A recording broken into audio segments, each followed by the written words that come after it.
Yes, Jason Belmonte is still signing autographs because he just won the USBC Masters. Now we welcome you to the second half of our twin bill, the World Bowling Tour Championships.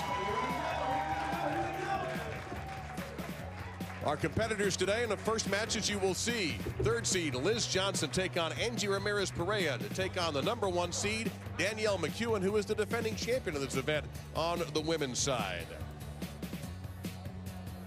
And for the men, Martin Larson is the top seed. He was in our previous show. He awaits the winner of Anthony Simonson versus Marshall Kent. Well, as David Lee Roth once said, I heard you missed us. We're back. Along with the Hall of Famer Randy Peterson and Kimberly Pressler, I'm Dave Lamont, and while we try to process Belmo, we need to move on, though, and take a look at this event. And we talked a little bit about Anthony Simonson. In this field, he is the guy who broke Belmo's run as the USBC Masters champ a year ago. Yeah, and I think he has a real big advantage in this matchup because of his power. He doesn't use his thumb. It's the two-handed power, like a lot of what we just saw with Jason Belmonte. Maybe not as high a rev rate, but he still does some really interesting and unique things that the other two players cannot do. So he will be in the opening match, and how you get to this tournament is very simple. An accumulation of points from events all around the world, and the top three get to make it here. So Martin Larson on top, steady as she goes for Larson. Then Simonson and Marshall Kent, with Jesper Svensson just outside that cut line in the #4 spot. And Belmo could have pulled the double today. He was #5. Now, we're going to take a look at the ladies, and we're going to see the defending champion Danielle McEwen in a little while. And she has a very stylish classic game and is really becoming one of the biggest stars in the game. Yeah, she really does. She's a great athlete, #1, a gym rat. She's always working hard on her game and on her body, but she's a down and in player with a good heavy hand, likes to stay up the back and roll it. She's actually won a PBA regional event beating up on the guys. She beat up on everybody in this world field as well, finishing comfortably in front of Angie Ramirez-Perea, with Liz Johnson solidly in third.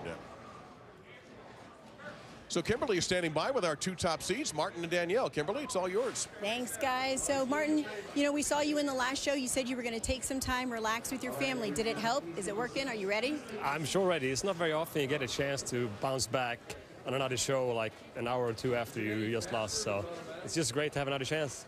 All right, well, we'll see you in your guys' match. And Danielle, you know, when we talked yesterday, you said that you took some time off at the end of 2016 to kind of refresh and relax as well. So how's your game? I'm feeling pretty good, trying to get comfortable on the practice lanes over there. So when I come over here, it's game time and I'm ready to go. All right, well, we look forward to seeing you in the next match. Guys, we're going to send it back up to you in the booth. All right, Kimberly, thank you very much. And, of course, in this one, we're going to be using the World Bowling Tour scoring. We will explain that as we get ready for our first match between Liz Johnson, one of the finest bowlers anywhere in the world, against the lefty Angie Ramirez-Perea. That is coming up. The World Bowling Tour finals begin in a moment. All right, we mentioned the what they call World Bowling Tour current frame scoring.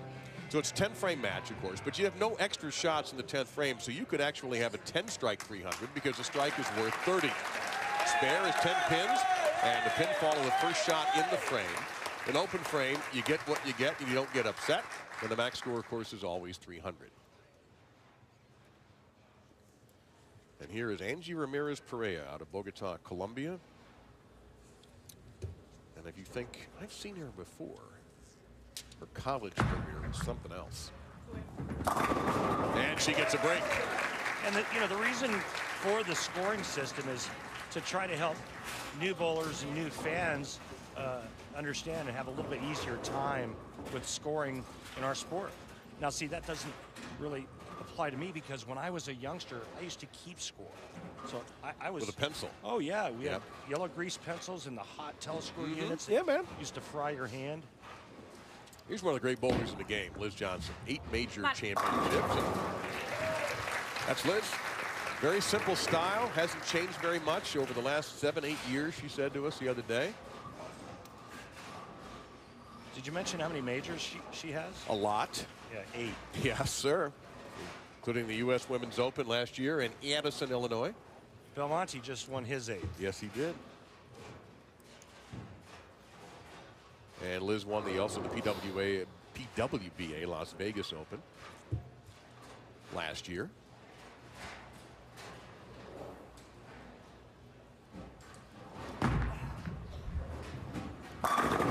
bowling that same line, Randy. It just does not change. Yeah, she finds a way to make it work outside second arrow. All the time. All the time. And she's made, I believe, the finals in this event all but one time, and is still looking for her first crown in the WBT finals. She was a #3 seed last year and lost to the eventual champion Danielle McEwen.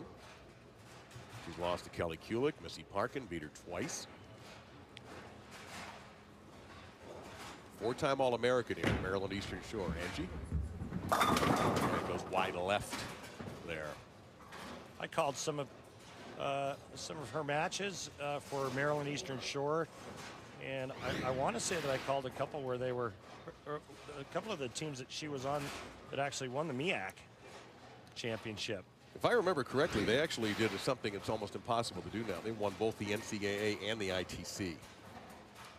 Because I also did college for her at Maryland UMass, and yeah, she was the star on those teams. They had good teams. Says here, well, of course, Angie being from Bogota, Colombia, some of her favorites, her favorite food is listed as Colombian food. Well, stay true to your school. You see her arsenal is bowling with a lock. Also has the Alpha Crux, critical and timeless available if needed.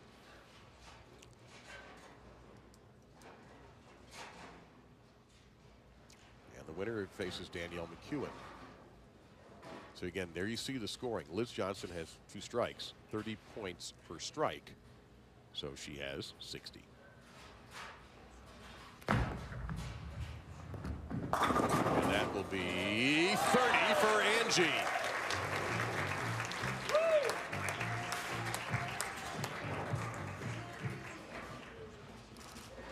And this gives us a chance to show you our Barbasol close shave of the day, a very slow messenger. Well, this is a trip 6. I don't know if I'd call that a messenger, though. Yeah, good point. 10-pin takes the work. Yeah, this time, that very fortunate hit there. Liz Johnson working on a double. Needs to get up. It And pushed. does. Yep, it did. Now, you notice Liz with the left knee wrap. She's had some issues with arthritis in that knee, and you say, well, how do you take care of it? She says, well, you go to the gym, you eat right, you don't be a baby about it, with her words. Well, I mean, Liz is 42 years old, and she's been, I mean, look at that knee bend, the foot turning out. Dave, I had 3 knee surgeries over the length of my career, so I know what left knee pain is all about. But her attitude is, yeah, all right, I'm just going to keep bowling. That's what I do. She's going to have 4 in a row for 120. In the WBT current frame scoring format. Remember, you can have only 10 frames, so we're not going to be talking about if you double in the 10th or if you get this and that. It's just one shot of the 10th. Don Barrett bowled 300 last year, Indianapolis, in this event.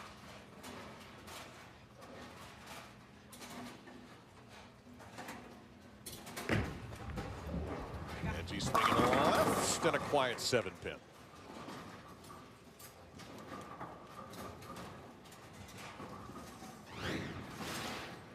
Yeah, pretty good looking shot here, but just a soft 7 for Angie. She's falling behind quickly.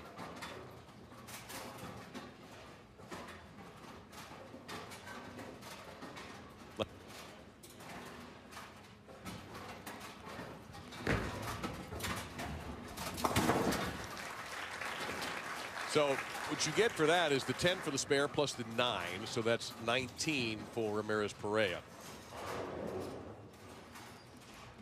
Member of Team Columbia. By the way, Team Columbia's got some talent. Very, very good team. Clara Guerrero is the name that comes to mind when you think of great bowlers from Columbia from the women's side.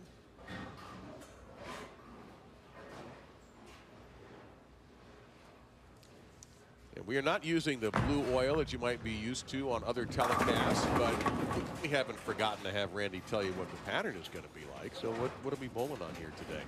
Well, it's the Atlanta pattern. It's 38 feet in length, and the volume is kind of a medium volume.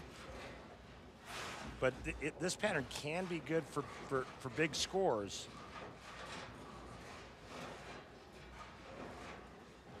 Conducive to scoring, I should say. So Ramirez Perea, if she is able to handle the 7-pin, will pick up 19 here. And does. So Liz Johnson has had 4 strikes to begin.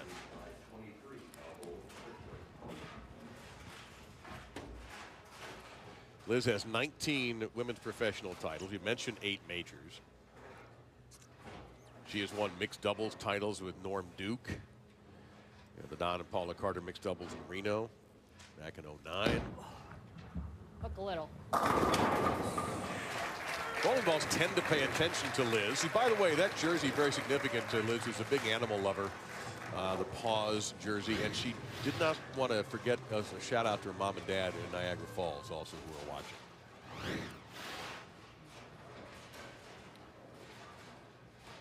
And you see, using no rules pearl at the moment, but also has no rules, Code Black and Daredevil if she needs it. No urethane here, sir.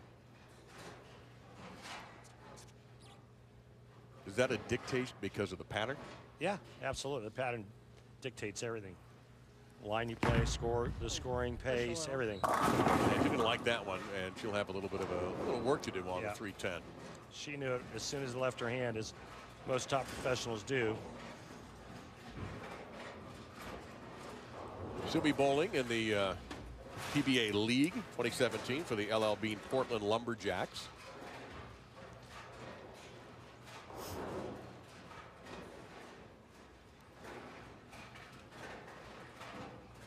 And both these ladies will be full-time on the PWBA tour. Ooh, that's a surprise. So she only gets 9 there and leaves the door a little bit open here. 159 for Liz. Her first mistake of the match, giving Angie Ramirez Perea perhaps an opportunity. We'll see if she can take advantage of it when we return to the World Bowling Tour Finals. Well, Kimberly Prester's been keeping an eye on little advice, a little coaching. Kimberly, what do you got? Yeah, thanks, guys. So just after the commercial break, you saw Angie walk over to her boyfriend, Anthony. And yesterday when we were talking, I said, do you guys give each other advice? And Anthony says that he normally gives Angie advice, but she doesn't give him advice because he bowls 2 hands. And during the actual match, you see him standing over here next to me, and he keeps saying, slow down, keep calm, keep calm. And he's not talking to you because we don't have to tell you to be calm. But yes, in fact, we also have a dating relationship with Marshall Kent, who will be in the men's segment, and our top seed, Danielle McEwen. It's like couples week. Yes, it is. On the PBA tour, on the show. Ooh, ring at 7. That's a good-looking shot and an unfortunate break. Oh, she's left 3 7-pins already, and 2 softies and a ringing 7 there. All 3 have been in a row.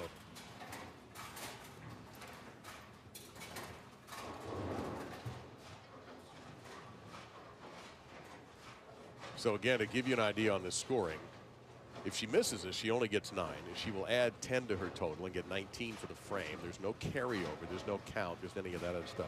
You get what you get. And she'll cover that there, so it gives her now 135, so she's 24 back of Liz Johnson.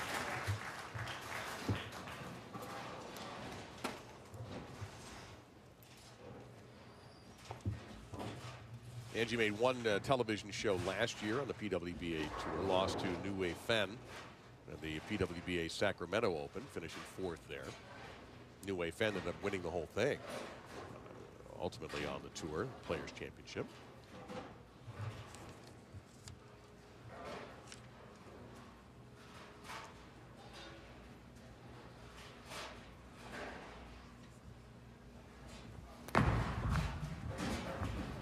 That had to hurry, and it did not, leaving the 139 behind.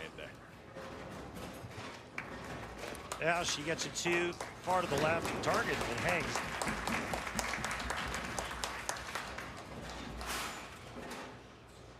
See that ball there just kind of slip sliding away. Thank you, Paul Simon. You're welcome.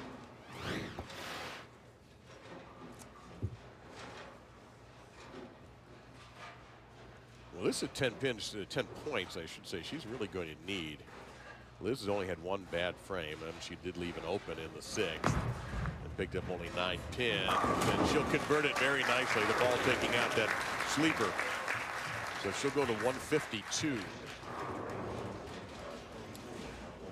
Time for our Columbia 300 fun fact.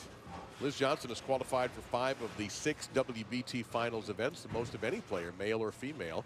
Kelly Kulik and Mika Koivuniemi have 4 each.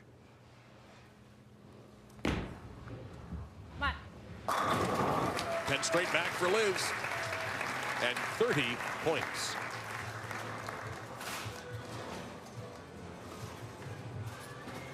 In 2014 World Series of Bowling, Liz Johnson became the first woman to qualify for a TV finals twice. She was the number 4 seed. Let's not forget the only female to ever win, Kelly Kulik, when she beat Chris Barnes at the Tournament of Champions.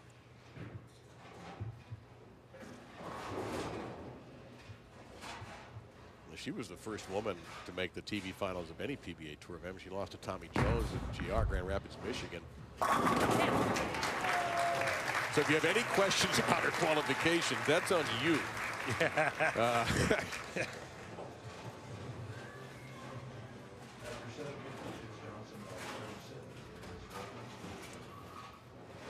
So you see, coming up after our final match for the women, which will be Danielle McEwen versus the winner of the match currently going on, it'll be Anthony Simonson versus Marshall Kent, and the winner takes on Martin Larson. And a trip on the 10 for Ramirez Correa. She needed that 30 very badly.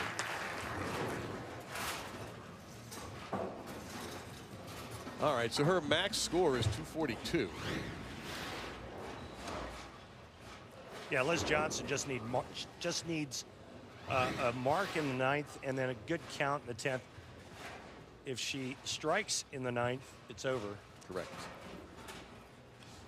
This takes a little getting used to. It's easy, but math. It's easy, but you're so used to doing it right. the PBA way, and Exactly. I understand completely. And even the players admit, there's a board where the players can, and you can't see it on camera, but the players keep up with it, of course. And they admit, a terrible break there. That they admit it's a little confusing at first because they're used to their math.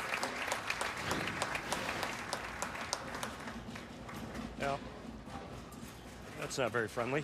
No. Ball went right by the 9. So she'll go to 211 here, so she can do a max now at 241.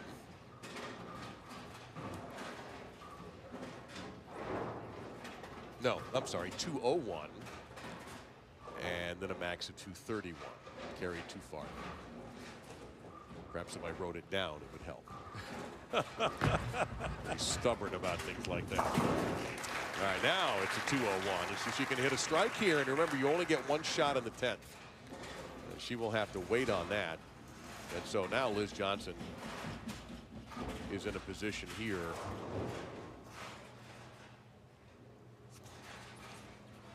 to win the match.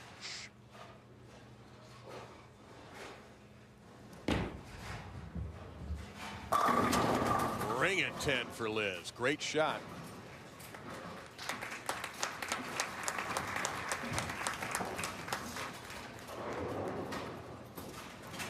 Well, Liz doesn't even need to mark here in the 9th and 10th. Just good count.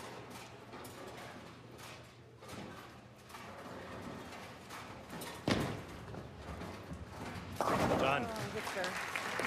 So Liz Johnson has won the opening match. She's going to try to break this losing streak in the WBT finals. She'll take on the #1 seed. The young talent Danielle McEwen, one of the best young players in the world, will face Liz Johnson for the WBT women's finals when we come back. So Liz Johnson has moved into the finals, defeating Angie Ramirez-Perea 268-220 in the WBT current frame scoring format. And Liz is standing by with Kimberly Pressler. She sure is. So Liz, congratulations on making it to the finals. You know, when we talk about the best boulders, women boulders in the world, your name is always at the top of that list. But this is the 5th time that you've been in the WBT final show, and yet it's elusive. You've never won it. Yeah. Why do you think that is? I don't know. I just keep pressing every year, you know, just fortunately able to make it. But, you know, it's one match to go now. I feel pretty good out there. Just got to make 10 great shots. You sure do, and we wish you the best of luck, guys. All right, you two, thank you very, very much. Liz Johnson, Danielle McEwen, they know each other's games extremely well. Foes on the PWBA Tour. You take a look at our defending champion, Danielle McEwen, who won the PWBA Wichita Open last year.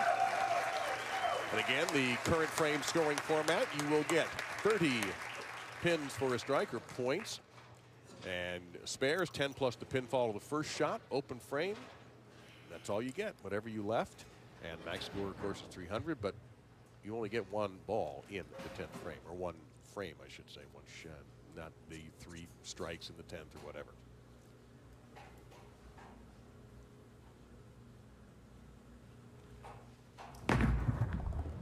That's a little high, and probably a fortunate result. Something distracted Liz. I'm not sure what happens. Something over to the left, or excuse me, to the right of her. Well, coming with all the distractions, you have all the interviews, all the things going, and it might have been somebody still moving out of position, or somebody in the crowd might have done something. As long as it wasn't me. It was not. We are safely out of range. We're not going to have to be moved or anything. We're fine. So out of Stony Point, New York. A couple of New York bowlers here, actually. Liz Cheektowaga, although she's in the process of moving to the Chicago area, but Danielle out of Stony Point, New York. And she kicks the 10 aside.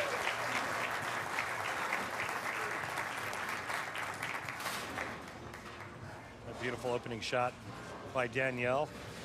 Works really hard on keeping her hand up underneath the ball.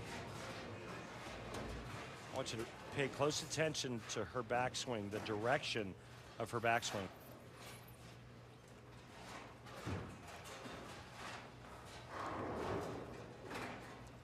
She also has a PBA regional title, as Randy mentioned, in 2015 in Vegas over at South Point. She won the PBA West Regional Challenge. And yeah, got a kick on the 4.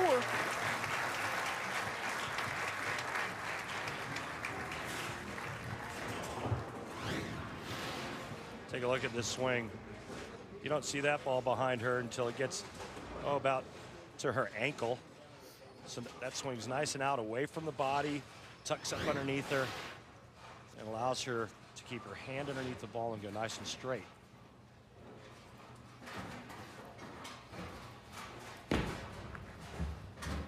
And Liz went a little right of center that time and left behind some tough work. The best she can pick up there is 17. McEwen with a double has 60 already.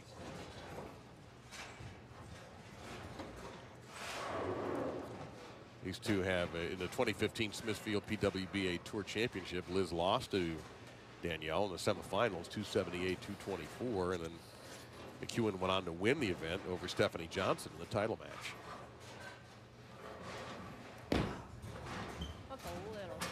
It did. It hooked just right.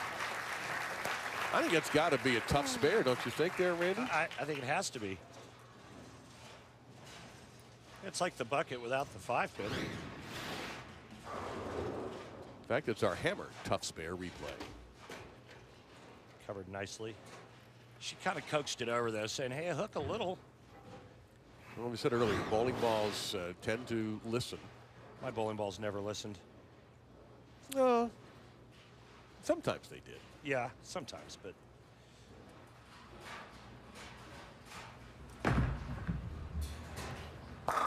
There you go, 10 straight for 30 for Liz Johnson.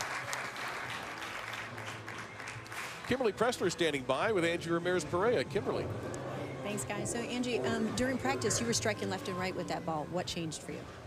I think we got a little all going down the lane. Well, me on the left side. Then I needed, after those 2 flat 7s, I needed to go a little straight air through the front. So I did the move. Then I rang a 7. Then in the other lane, I left stone 9. So I think I threw it good. I feel happy with how I executed. That's all I can do. Are you going to be sticking around and watching your boyfriend, Anthony? Yep, I'll be right there in the back. Cheering him on. Yeah. All right, well, thank you so much for your time, guys. We're going to send it back to you. Thank you both very much. Angie, great bowling to get here. Had to do very well around the world just to make this show. And Anthony Simonson will be in the opening match versus Marshall Kent following this match. We'll be crowning the women's champion. This is going to be a tricky conversion. And got it!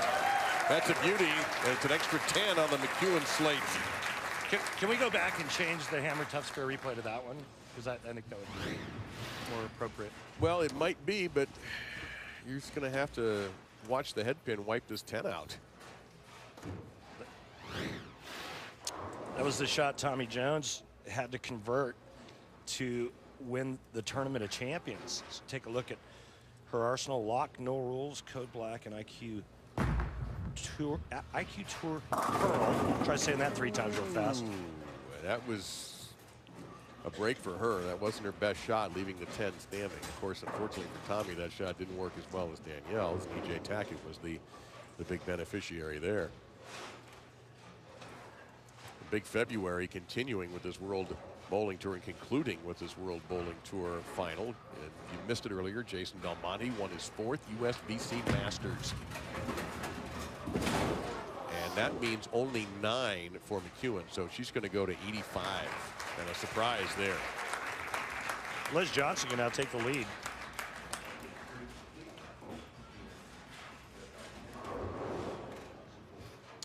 Crazy game. You make the washout and then miss a 10-pin.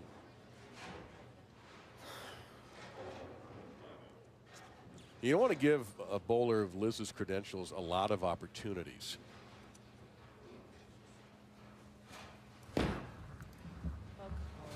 Didn't hook, though, and she's going to get a break.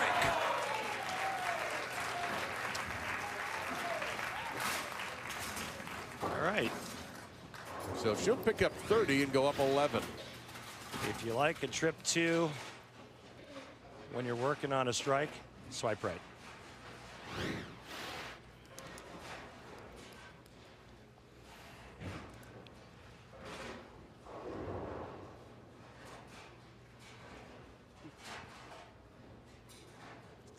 You see Liz's international credentials, impeccable.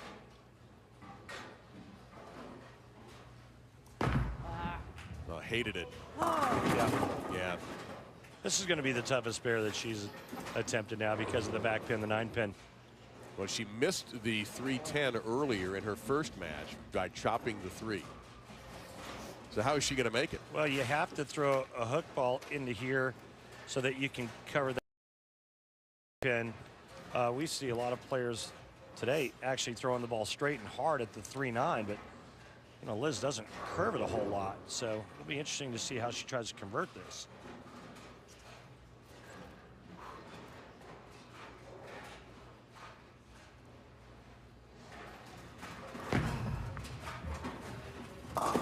And leaves one back. So McEwen makes a mistake, Johnson makes a mistake and pays for it.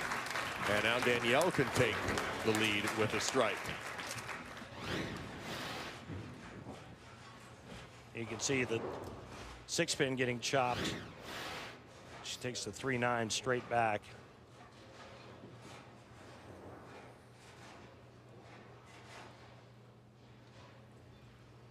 So McEwen has to feel very fortunate. Wide, and Bucket got knocked loose. She's left behind with a 2-5. You know, that right lane was tighter for the Masters. And remember that the left lane developed that hook spot. The right lane was tighter down lane. And it looks like, even though this is a completely different pattern, that the topography of this pair is showing up and kind of have the same thing now. The right lane looking like it's skidding a little bit longer, and left lane looks like it hooks a bit more.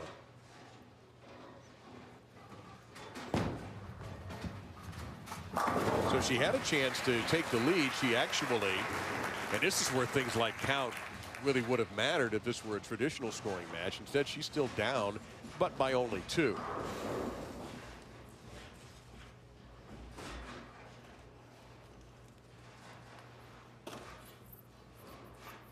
A lot of accomplishments at age 25 and younger for McEwen.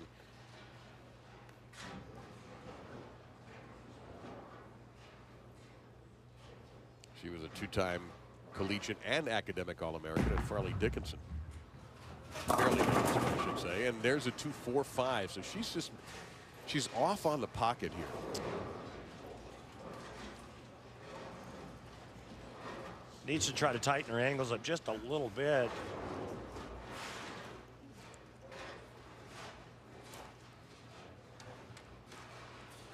Traditional scoring, this score would be very close. Prior to that shot, she would have actually been in the lead.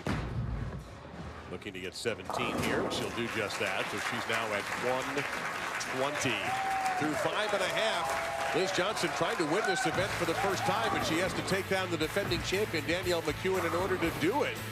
We'll wrap up the Women's Championship on the World Bowling Tour when we return. 4th USBC Masters. And we're going to remind you again, this World Bowling Tour final for both these ladies and for the men coming up afterwards is use the current frame scoring. So if Liz Johnson strikes here, it's 30. No extra 10th frame shots. Spare is 10 plus your pinfall. Open frame is what you get. And you can throw a 310, but we're not going to get that in this game. Push. But you're going to get 30 for Liz. Yeah, good shot. Coming out of the commercial break, maintaining the lead.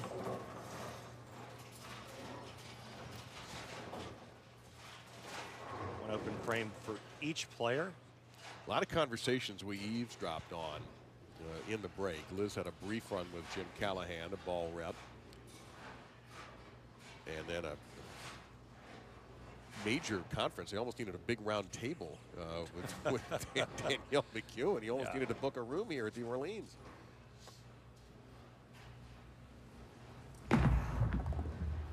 Another one. Yeah, through the face, 3-6-10 behind. Another one through the schnoz. And Liz had a little trouble with some, of course, she's had some tough leaves, too. It's almost like she's afraid to throw the ball an inch to the right, or it's hooking early, but that just looks like it's a bad line.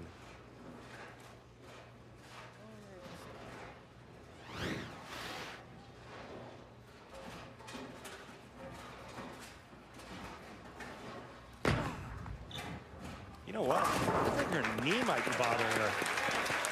Well, remember what she says. Don't be a baby about it. Oh, if you hear her gasp and all that, that's what she does. Oh, that's normal. Okay. Yeah, trust me. Monica Seles-ish? Not nearly as loud. Okay. All right, let's talk for a little bit. You were paying attention to the big confab with Danielle. Yeah. The instruction was to move 1-1 right, tighten her angle up. That's wide right again. And she leaves behind that, so the best she can do is pick up 16 here, and she would be 16 behind. This is just an errant shot to the right. You see the posture looked like she tried to save it.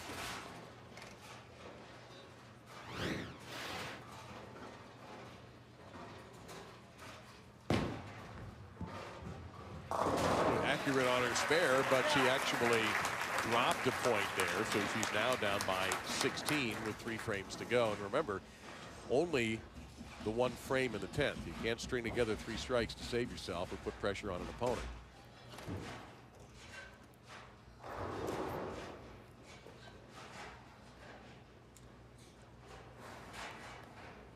And she has not thrown a strike, McEwen, since the 2nd frame. She was also told to get more aggressive at the bottom. Catch it.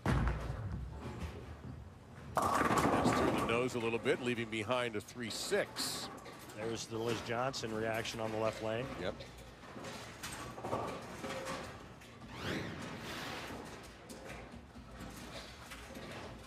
So I guess the question is, if they're getting that same reaction, what's keeping them from moving a little bit away to the right? Fear the ball won't go back? Yeah, I mean, they're not going to go right if there's hang to the right. The move, anytime there's no friction to the right, is always left, especially with the men. So I think that there's probably a little bit of hold on the left lane if they were to move a little bit farther left. And the right lane, I think you just need to keep your angle nice and shut, nice and closed. Liz struck on this lane last time. She has struck on this lane twice. That's how she's up and at it. Her lines are real good on that right lane. The left lane is the one she needs to make the big move on right now. I think she needs to move 3 or 4 boards left. That ball's perfectly flushed into the pocket. She's won just about everything in women's bowling except this event. And she has to go to an unfriendly lane. Now, the good news for her is she'll finish on the right. Finishes on her good lane.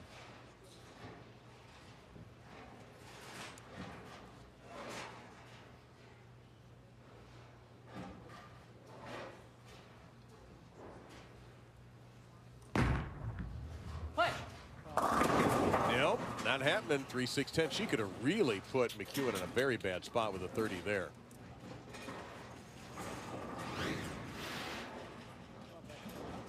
Last 3 shots have all been through the face on this lane. And very fortunate not to have splits. I want to say that she even threw a different bowling ball that time on that left lane. She did. You'd be correct to say that. Well, McEwen's maximum score here, Randy's 214, right? Yeah. So Liz will sit at 199 if she converts this, and she does not. So that's 10 off as she would have gotten. She's at 189. Her max score is now at 219. Liz has had a little tough time today with her spare making. And Liz, opens. Liz Johnson's max score 221. Man, my math today. And, well, thank you.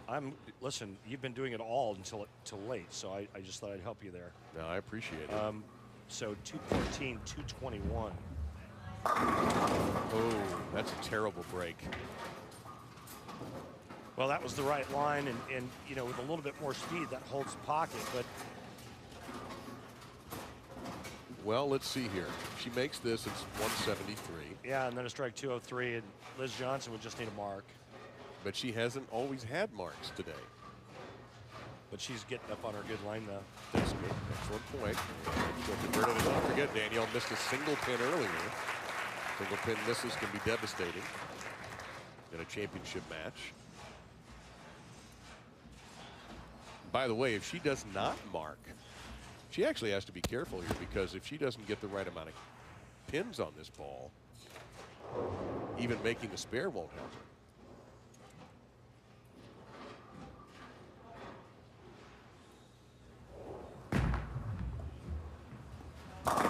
Championship finish, though, for Danielle. A 203. It's going to force Liz to make a mark.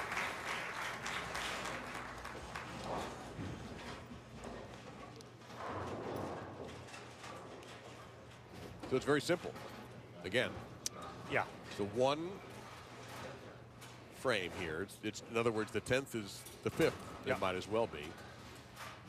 Liz Johnson strikes, she wins. She spares, she wins. Anything else? And it's Danielle McEwen back to back as the champion of the World Bowling Tour women's side.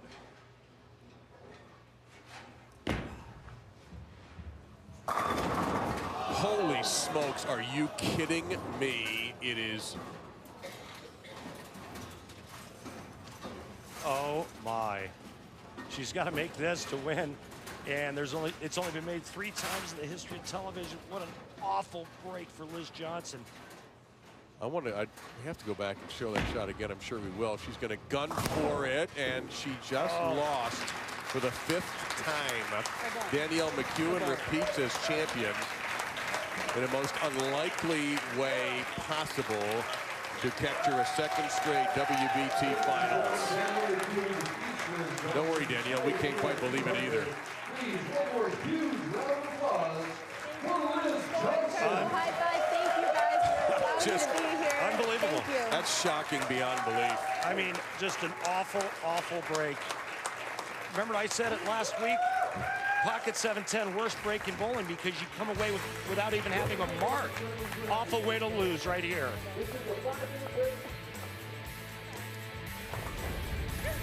Want to remind you that PBA's Extra Frame is your home for exclusive live coverage of the PBA, PBA 50, and PWBA tours. In March, check out live coverage of the PBA Extra Frame Reality Check Classic from Tamarack, Florida. Yearly, monthly, and 3-day subscriptions available. Click on the Extra Frame link in the menu section of PBA.com for more information. Everybody here just absolutely stunned about what happened. Well, Danielle gets up here in the 10th frame and throws that strike to force a mark. And Liz Johnson just gets up and does the unthinkable. Just a terrible, terrible break. And let's go down with our winner and Kimberly Pressler. Thanks, guys. Danielle, you know what? You are the defending champion, but I got to say, when Liz went up there in the 10th and didn't get that mark that she needed, your face was pretty surprised that you walked away from this win. Is that pretty safe to say? Yes, surprised is very safe to say. That was a rough match. The lanes were tricky, obviously, for both of us, which caused some pretty bad shots. And she ended up getting up in the end and making a great one and got a bad break. I feel for her. She had control of the match more than I did, but that's the funny thing about this sport and these one-game matches. You know, it could fall into anybody's hands, and sometimes you're on the good side, sometimes you're on the bad side. And today you walk away with the trophy. Congratulations. Guys, we're going to send it to you. Danielle, congratulations. Kimberly, thank you very much. Now we have coming up Marshall Kent, Anthony Simonson, and the winner plays Martin Larson for the World Bowling Tour Men's Championship.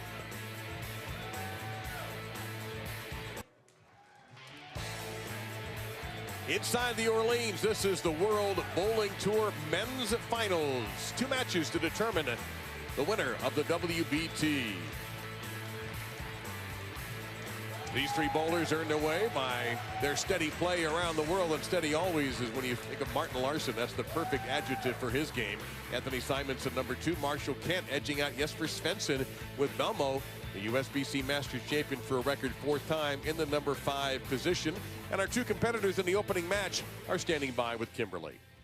Thanks, guys. So both of you have significant others that were in previous matches, Danielle with you and Angie with you, and I saw you both giving them advice. So Marshall, Danielle just won. Did she give you any advice about the lanes today?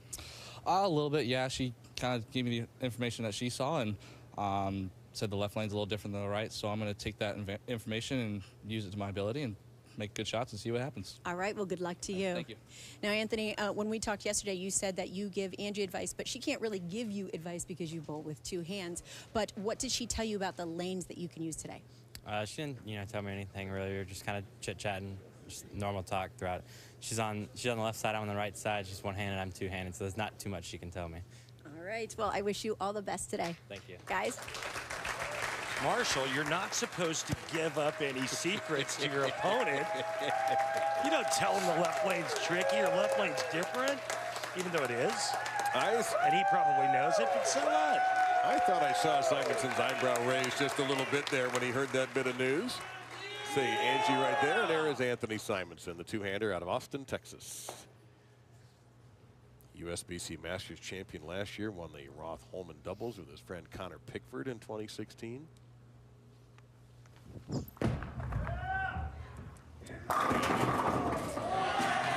I was wondering if that was going to work, and it did. That's my first one on TV. So he picks up 30.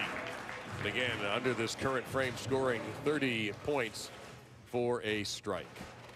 Take a look at Marshall Kent now, a right-hander out of Yakima, Washington, just 24 years old. Again, continuing that youth movement. Is it Yakima or Yakima? It is Yakima. I think Okay. Yakima could be a very good sushi roll, perhaps, but it's Yakima.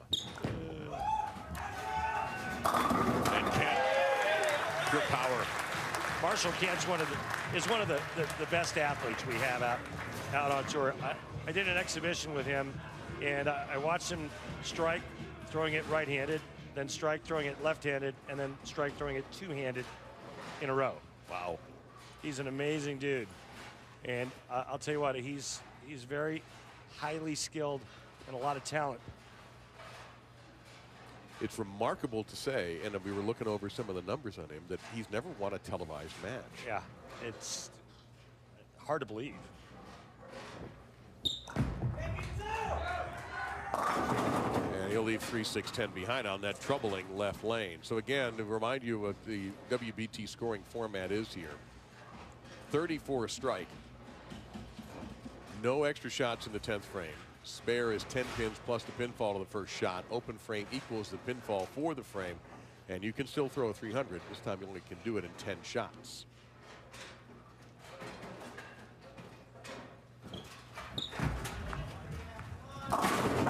So that is 17 in the Kent column and gives him 47.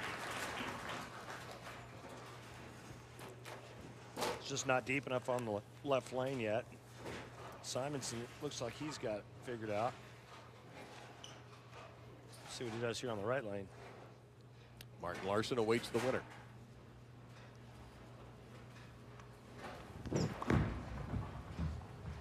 All right, right lane figured out.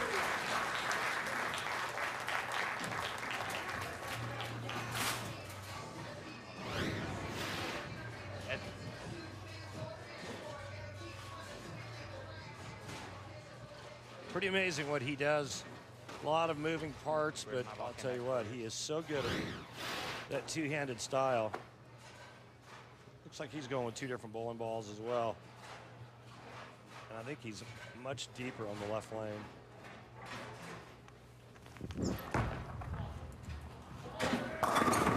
Oh my gosh.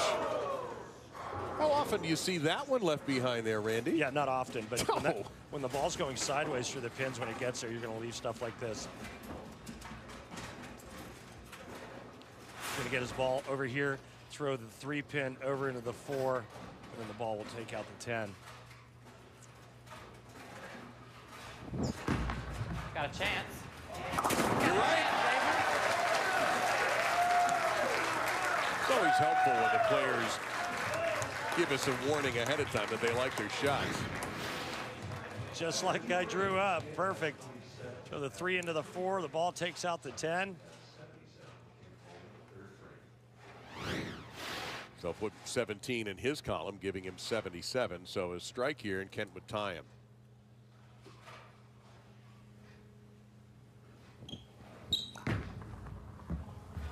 That's exactly what he did. See what he does here on the left lane there. That lane is curving, and he needs to take a giant step to the left and open his angles up. One of the things talking with Marshall yesterday, he says, you know, I've done the usual physical game changes, but there's one thing in my mental game I still need to work on, and that's patience. As you see, he's using timeless here with Torrent, High Road, and Pitch Black in the bullpen.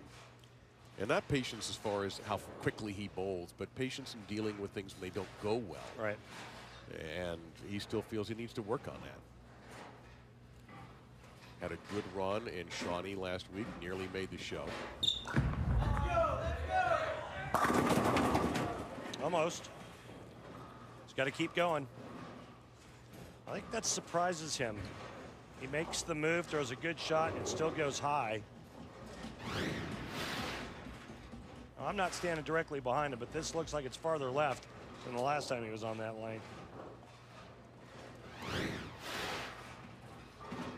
Still waiting for them to get us like a 70-inch flat screen so that I can. I think that's next year's budget. Is that next year's budget? It's next year's budget, okay. Yeah. Either that or if you get lucky at the tables. There we go. That's not going to happen. So 19 for Kent gives him 96 through 3.5. And here is the Anthony Simonson. And he is using Reckitt and Reckham with Haywire and Alpha Crux if necessary. So Reckham is he's using on the right lane. And Reckham is exactly what happens there.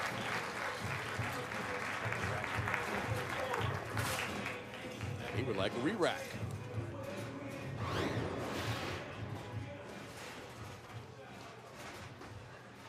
It's all about how you get it off your hand. It doesn't matter how you arrive, it's how you throw it, right? So, I mean, you go back and look at Walter Ray Williams Jr., one of the greatest career ever, winningest player in the history of our sport. He wasn't the prettiest bowler to watch. I mean, he had limbs flying all over the place. Could have sworn I already re-racked. I thought I heard a re-rack too, and he gets it. Simonson, 20 years old, and he turned 20 in January this year. Youngest to win a major, the USBC Masters last year. He was 19. 3-6. Boy, that left lane just seems to confuse everybody. That left lane is on fire. Or as our friends to the south would say, in fuego. I mean, look at this thing just grabbing the whole middle part of that lane. He'll take 18 points. A member of the Barbasol, pardon me, Motown Muscle in PBA League, and Marshall Kent, part of the Geico New York City WTT Kingpins in PBA League, as Danielle McEwen will be a teammate of his. So a strike for Kent would put him up by 1.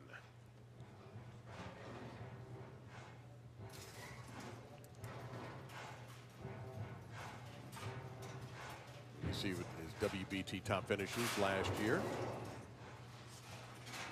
Now, is it Qatar or Qatar? I've heard both. Me too. I have not been. I have heard both. I've never been. I think you're right either way. I'd love to go. I went to the Middle East once to bowl an event back in the mid-90s. We went to Jeddah, which is right on the Red Sea. Flew into Riyadh, and it was myself, David Ozio. Gosh, there was Kelly Kaufman, I think, was another player that went. First place, 2 kilos of gold. And that's a golden shot there for Marshall Kent. Up by 1 on these WBT current frame scoring format.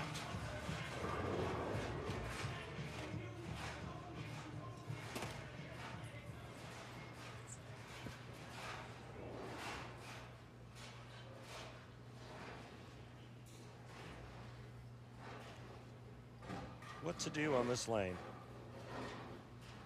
Who finishes on this lane? He does. Boy.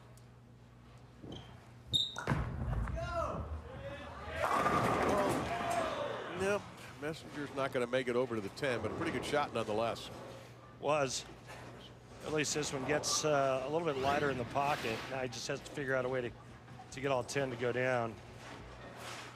This looks like it's just a little bit farther right in terms of projection.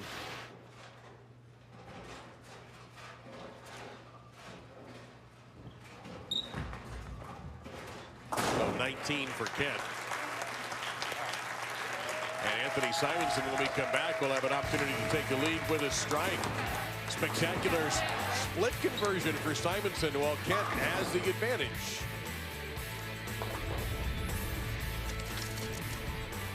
All right, time for Tech Talk with Randy. Well, hey, let's compare the couples here.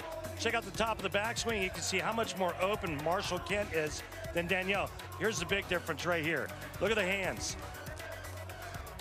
Marshall has that kind of that wrist tweak to the inside and fingers much more towards the inside part of the ball. Danielle a little bit more on the side early. She's more down and in. He is able to get in and go much more right to left.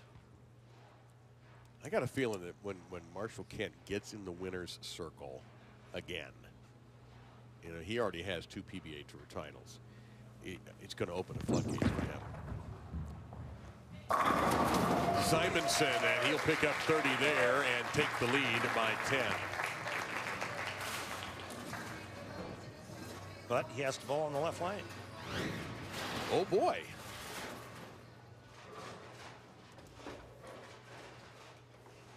Yeah, beautiful shot and nice react 6 going to the sidewalk, kicking the 10 in the face.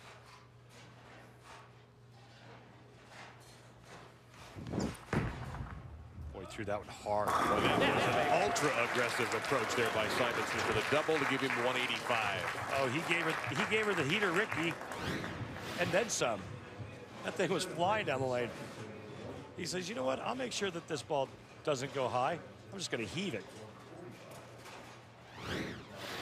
Now compare his rev rate two-handed to Jason Belmonte. Who's less? Larger? Less than Yes, Belmo? Okay. Absolutely. Less than E.J. Tackett, who throws it with his thumb. Okay. Yeah, Tackett does get around. You're right.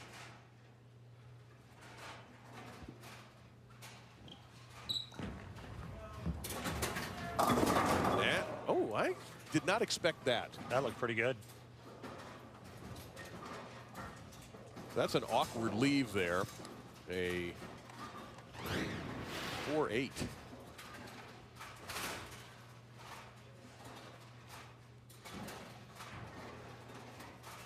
You could see his thumb hole actually rotating around the ball. And then as the ball curves and goes towards the pocket, it turns to the left. It's crazy.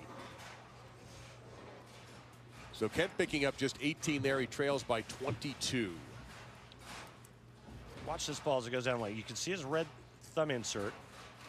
Oh, he's got it covered now, but on the replay in slow-mo, you can actually see the rotation of that red insert, and then right as it comes off the end of the pattern, it turns to the left. Well, let's watch for that here. Oh, see it? Absolute Crazy. flush. 30 for Kent. Here's another look.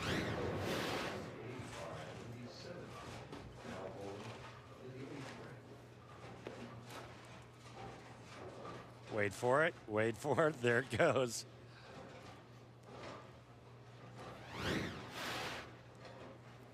That is called track flare migration. And that is called a trip 7-pin. I can say that easier than what you just said. Track flare migration. Track flare migration? Yes. All right. Maybe the next fantasy football team name of mine.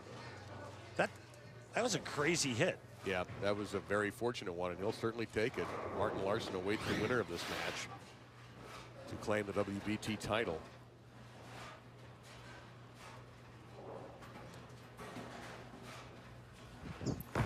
Oh, no. Oh, boy. Well, 8 more than expected. the left lane's just in your head. It's understandable. Yeah, he got a little wild with that shot. He's trying to throw it hard, but then he got it right. Simonson was part of our big February earlier, 2 weeks ago, losing to Jason Belmonte in the PBA Barbasol PBA Players Championship in Columbus after he defeated Connor Pickford to get to the final against Belmo.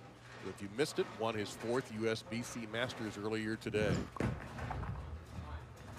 So 18 for Simonson. He's at 233. Max score 263 for Simonson. Max score 253 for Marshall Kent. Has to strike here to have any chance.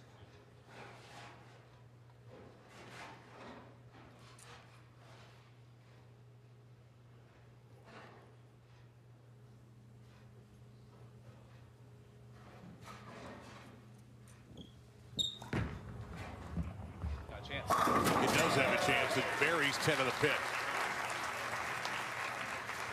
There's Danielle McEwen kind of hiding in the background there. She won earlier in a stunning way. On the bench, Liz Johnson needed a mark to win and was burned with a pocket 7-10.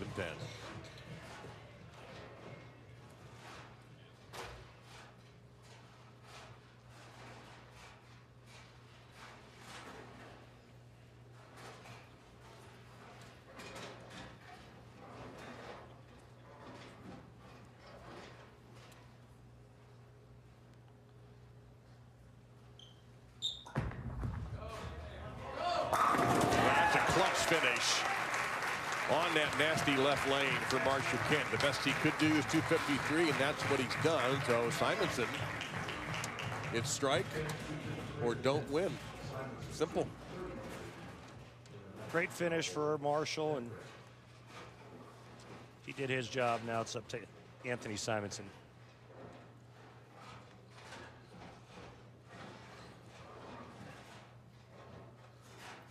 He has to get the 30 here, and you're only getting one opportunity in the 10th frame.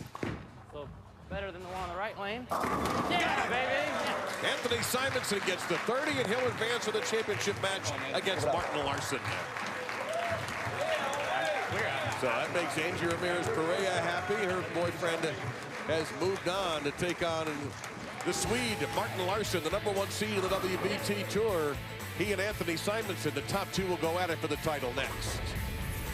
4 hours of live bowling on ESPN with the World Bowling Tour Men's Championship. On your left, Martin Larsson, Anthony Simonson in the dark slacks. And here we go.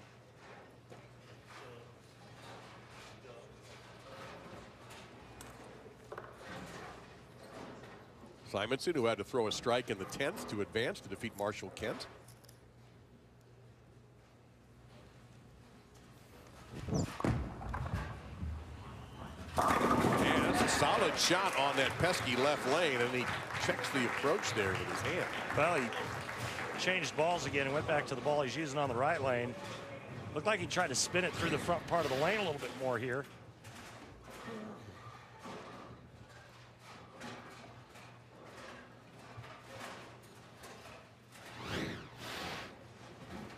Martin Larsson is back on TV. It's been a while since we've seen him, and he'll cross over and leave behind a single pin. Larsson opened the USBC Masters and lost to Michael Tang. And Michael Tang then went on a tear until he ran into the eventual champion, Jason Belmonte. Larsson has won overseas, but not on the PBA Tour. But he has certainly been a very effective player this year. Finalist also of the Barbasol event in Columbus, Players Championship. If his ball hooked a lot on the right lane, what's going to happen on this left lane? But Martin's been getting a lot of face time, a lot of TV time lately. It's good to see. Good guy, and he needs to hurry up and win out here on the PBA Tour. Has his family in from Sweden. First time they've been to the States. They get to watch him do this. Snapped and broke up a troubling spare attempt, so we can get 19. Again, we're using the World Bowling Tour scoring.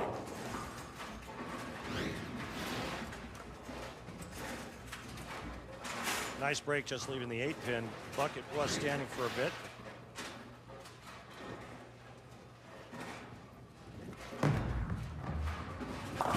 Down goes the 8, and 19 for Larsson, giving him a 38 to start. Again, 30 for a strike, 10 plus your count for the spare. You open frame. If you leave 3 behind, you'll get 7, just as one example. Or if you miss a single pin, you'll get 9. The 10th frame is just 1, so you can have a 300 with 10 here.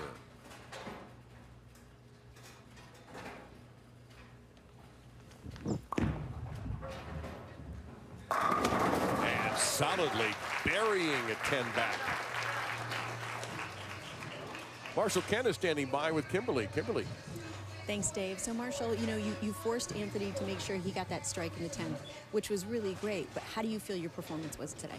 You know, physically, I threw the ball really well. You know, I had a couple shots that could have carried but didn't, and I feel like I made the right moves after that, and it just didn't go my way in the end. That's the way it goes sometimes. I'm going to put you on the spot. Who do you think's going to win today? Yeah, I like Simonson's chances. I mean, he's got a great look. He's pretty comfortable on the TV pair. Martin's the top seed coming in fresh, so I like Anthony's chances. All right, thanks so much for your time talking with me, guys. Ooh, that is the new Marshall Kent jinx right there. Wow, what happened on that one, Randy? Well, he did make the ball change on the left lane, and that one there, he looked like he got it to the spot. It just went right through the end of the pattern. Never grabbed a hold of the lane surface and came in light, leaving the 2 and 10. That's the ball he was using on that lane. The one that he just shot the 2-8-10 with. So he will only get 9 there, leaving him 69 through 3, and Larsson with a strike would only trail by 1.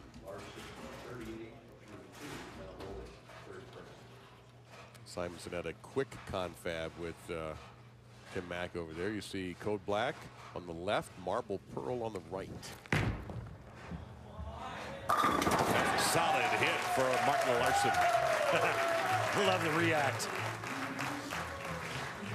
Now, Martin has a little whimsy about him as a personality, and he'll show some of that side of him on the lanes as well. Extremely popular among his peers. Yeah. Yeah, there's the family, his beautiful daughters. Look, there we are on TV. Yeah.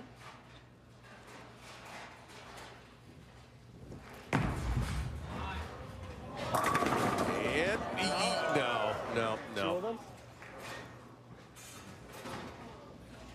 Wow. My boss doesn't like TV.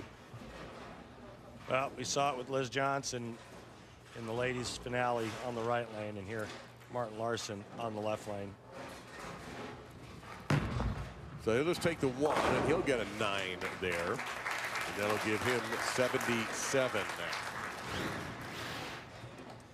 Well, what's interesting to me is he's using a really clean, symmetrical ball in the right lane and an asymmetrical ball on the left lane. Now, that's a clean, asymmetrical ball, but that lane hooks more. I don't know. I mean, who am I to second-guess Martin Larson? And somebody had a little cough. Take your time. And Anthony Simonson backed off, so he'll start over. It wasn't me. Nope. We have a button for that.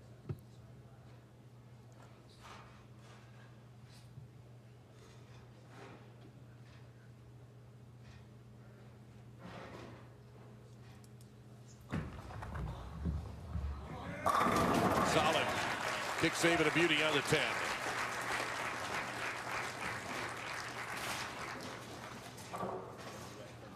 And a re-rack on that left lane. Yeah, he's taken full advantage of all of his re-racks today, that's for sure. He's a wise owl at 20 years old, isn't he, as a bowler? Yeah, he really is.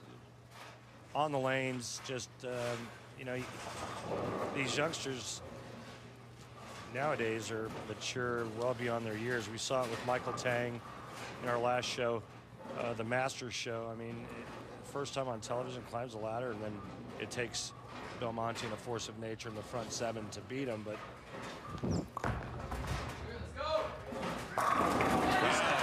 he stayed with that same ball. It looked like he just got a little bit softer with it to make sure it came around the corner. So he goes up to 129 with that double.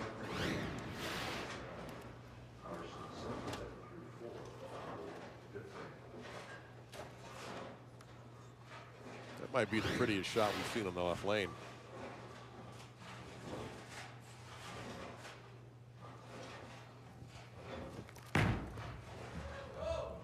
And Larson responds on the right lane. Beautiful shot by Martin Larson. Hails out of Gothenburg, Sweden, home of another PBA champion, Mats Carlson. As you see just inside of 4th arrow. Great hand at the bottom. I love the way he gets his hand open at the top of the swing, and then just really keeps the hand to the inside part of that bowling ball.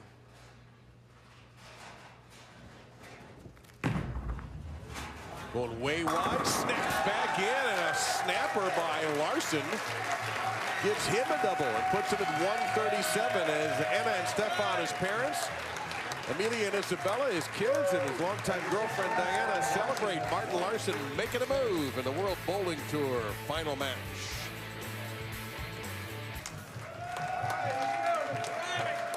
That will go to the winner. It'll either be Martin Larson, who's going to take a seat, and Anthony Simonson, who is up now. Larson just threw a double at him after Simonson had doubled. So you get 30 for a strike here. Simonson can also take the lead back with a mark.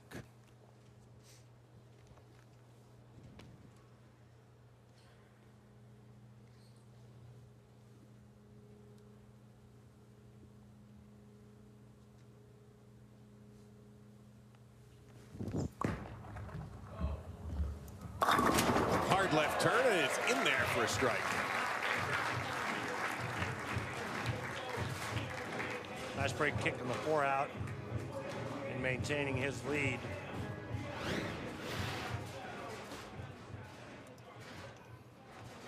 How about the 4-7-10 going out late?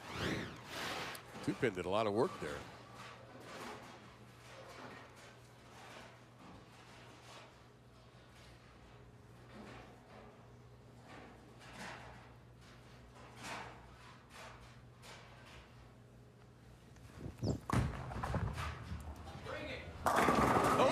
Explosive strike by Simonson. So he goes to 189. Complete control now for Anthony Simonson. He knows exactly what both lanes are giving him. He knows the type of shot he needs to make on each lane, and now it's just a matter of execution. He has struck 6 out of 7 frames.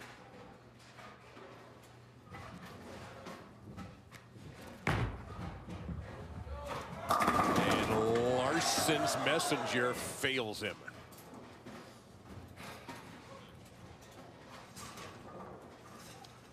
Well, it's too bad. It was a nice shot, too.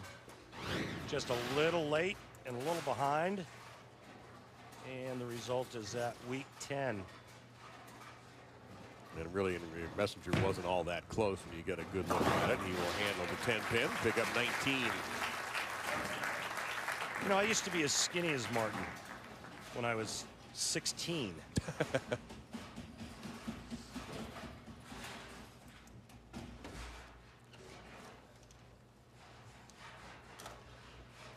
Martin's 37. Yeah, let's see. Did I look like that? 30? No, I didn't. You didn't have glasses? Absolutely perfect. All right, so never mind about what I said about him using that ball, because the last 2 balls reacted really, really nice. So he knows what he's doing. Okay, what did he say? I'm afraid my Swedish has gotten rusty, which is hard to do since I don't know any of it. He said, I wonder how Dave and Randy are getting along after 4 hours of live television. Pretty well, actually. Yeah, that's what he said.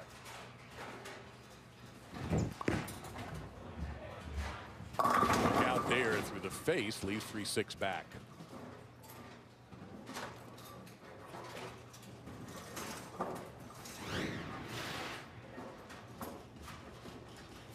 Well, the right lane finally dried up on him.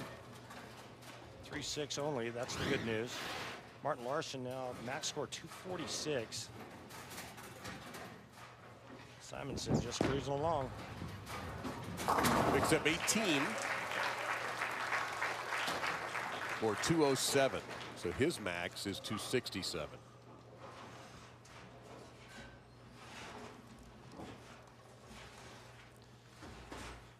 You have some of your Swedish friends sending us translations via text? I do, and they said that Martin had some not so kind words for the 10 pin. Okay.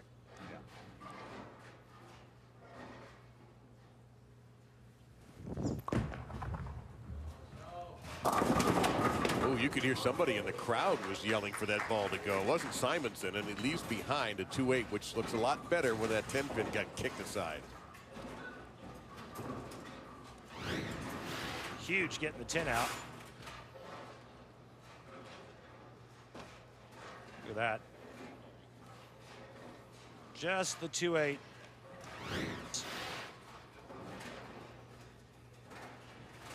Got to get the ball over into here, cover both pins with the bowling ball.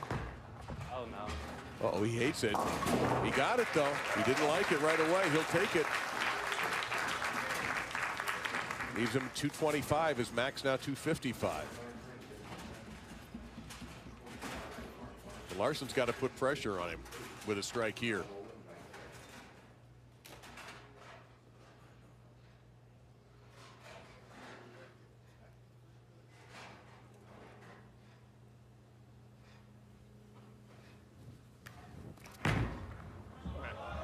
Gotta hurry. No, 2-8.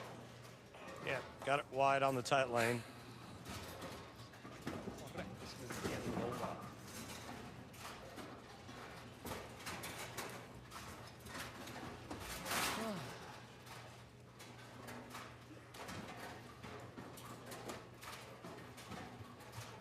He could have gone to 216 and really put a little heat on Simonson, particularly if he had doubled.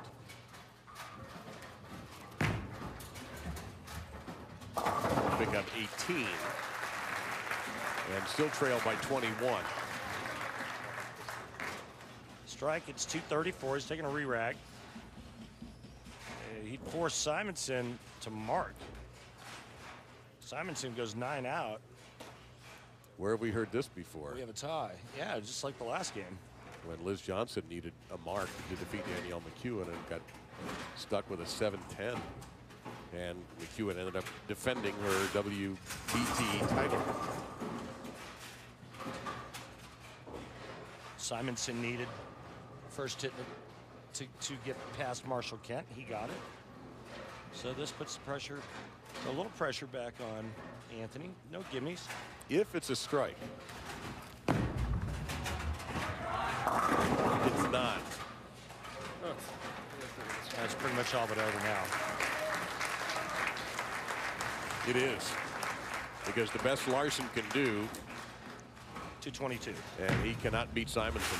So Anthony Simonson will pick up the championship over Martin Larson.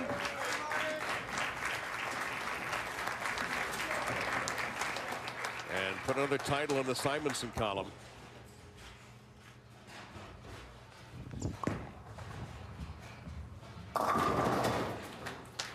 Tough pair of lanes here. This Atlanta pattern was a tricky one for both. It really was. They never broke down and got super easy. Just a little tricky. And then once the players found it, and all of a sudden they change again. So Angie Ramirez-Perea, Anthony's girlfriend, is pretty happy. But I think Anthony Simonson's even happier. Baby. Ultimate, thank you guys. Because at 20 years old, Anthony Simonson picks up a title again. Picking up the World Bowling Tour Championship. Defeating Martin Larson.